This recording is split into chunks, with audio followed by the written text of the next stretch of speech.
Hello guys, welcome to my new another blog. তো আজকে দেখতে পাচ্ছেন আমি কতটা রোদের মাঝে বসে আছি, আমাকে দেখাই যাচ্ছে না। আর আমি এমনি তো কালো, শোনা গো আমার।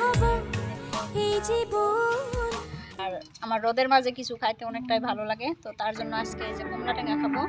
দেখতে পাচ্ছেন এখানে সবকিছু রেডি। তো এখানে আমার সাথে আছে যে আমার আপু, বোন আর একটা আপু আছে। তো এরাও খাবে, মানে আমি যেটাই খাই না কেন এরা ভাগ ধরবেই, এটা হচ্ছে মেন কথা। এখানে আমার আপু ভর্তা করছে, ভর্তা করার পর অনেকটাই মানে স্মেল আসছে, আমার তো খাইতে মন চাইতেছে। উফ, তো একটা খাই দেখি।